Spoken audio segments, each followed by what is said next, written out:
One of the most impactful stories in the upstream oil and gas happened recently.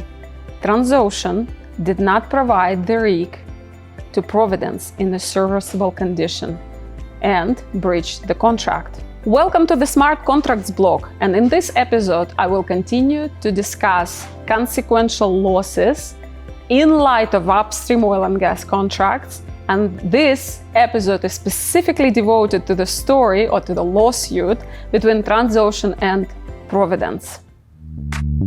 Smart Contracts blog. The bright side of contracting in oil and gas. I want to say special thanks to Hub Project, located here in the heart of Mexico City. Hub Project is absolutely unique platform for connection, creation, and innovation. Thank you very much for hosting the filming of this blog with my entire crew. Thank you very much. An oil exploration company called Providence has hired Transocean to provide the rig to drill an exploratory well. During the drilling, a rig developed a fault which has delayed the drilling operations for about 4 weeks. In the contract, liabilities were apportioned in the series of complex and wide-ranging indemnity clauses and exclusion clauses. One of the exclusion clauses have covered the total exclusion of consequential losses, including spread costs, and this is where we will focus. The High Court has found that Transocean has breached the contract by failing to provide the rig in serviceable condition, and High Court has expressed its opinion about the spread costs being excluded in the consequential loss exclusion clause between the parties. However, breach of contract was the main aspect on why High Court has refused Transocean into the exclusion mechanism. The High Court has found that the quality of the rig that was not provided by Transocean was caused by the breach by Transocean of its contractual obligations. Transocean's position was that certain costs that were caused by the breach of the agreement to provide the rig in the serviceable conditions were still excluded by a very clear wording of the consequential loss clause. Reciprocal clause, which I'm going to read to you, has provided that consequential losses are not payable and are waived by both parties, and that clause included the critical words: loss of use, including without limitation loss of use or the cost of use of property, equipment, materials, and services, including without limitation those provided by contractors or subcontractors of every tier or by the third parties. When the case went to the Court of Appeal, the court focused very much on the point of freedom of the contract and whether the fact that Transocean has breached its contractual obligation knocks off, in a way, the consequential losses exclusion. Transocean appeal was primarily about the entitlement of Providence to claim the spread costs, the wasted costs on other contractors and subcontractors while the rig was not in a serviceable condition. And Transocean addressed that part of the case, and they have won in the Court of Appeal, which brings us to the point where the consequential loss clause was upheld and the mechanism of exclusion of consequential losses and whatever was written there, whether in nature we can argue whether it's consequential, indirect, or absolutely direct and derives absolutely from the breach of contract, but the exclusion clause was upheld to the point that it made a very great impact on how we see and how we address the contracts and exclusion clauses in upstream oil and gas. It appears that the court will be eager to uphold unambiguously drafted exclusion clause, and that's why it's extremely important for us to draft clear, unambiguous, and very, very verified wordings and exclusion clauses and to pay a lot of attention to those exclusion clauses in our contracts.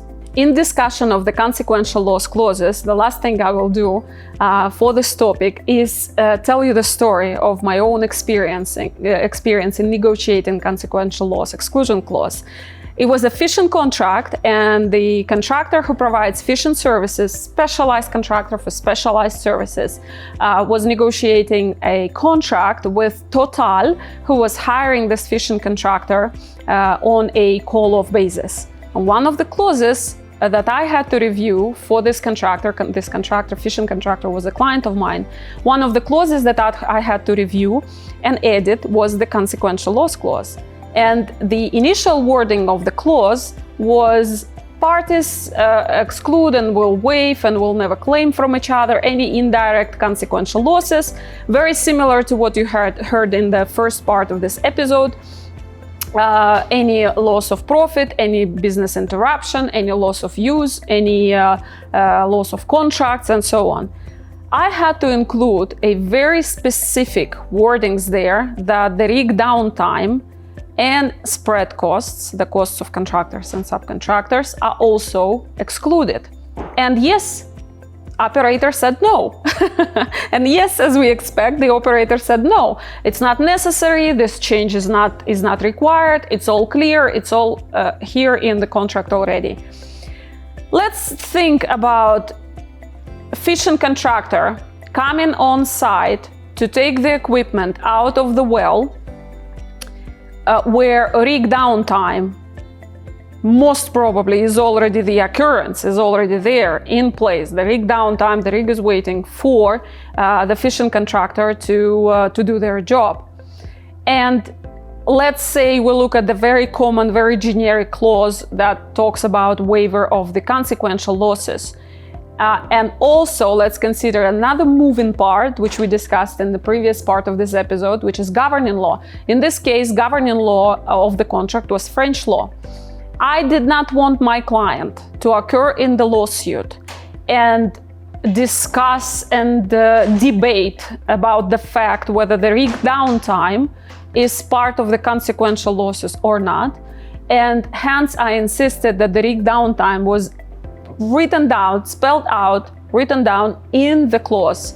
We ultimately got the operator, the client, to agree to that. And that's, I think, is the most important thing that I can do for my client, and you as a contract professional can do. Sit there and think, what are the relevant losses which both parties can see differently? One party can say it's a direct loss because, hey, you caused me downtime. It derives directly from the breach of your breach of the contract.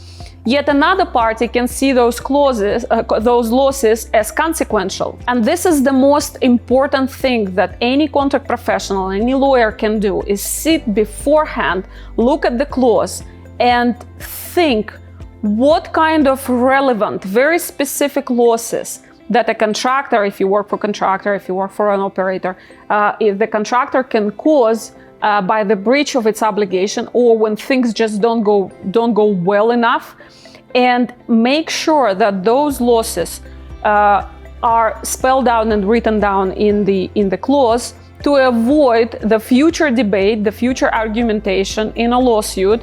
And when you do it, ask yourself a question: which of those losses one party can see as consequential, and another party can say they are directly derived from the breach of contract, or from the lack of quality, or from the poor equipment, and assess each of those losses separately and see between contractor and operator which of them you transparently agree to put into a waiver as consequential losses and define as consequential losses, and which of them will remain direct losses, not excluded, and therefore very well may be claimable.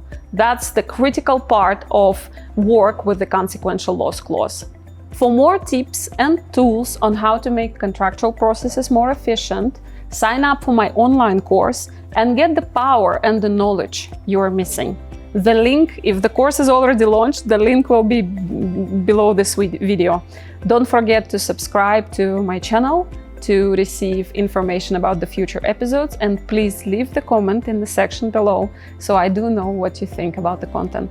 Thank you very much.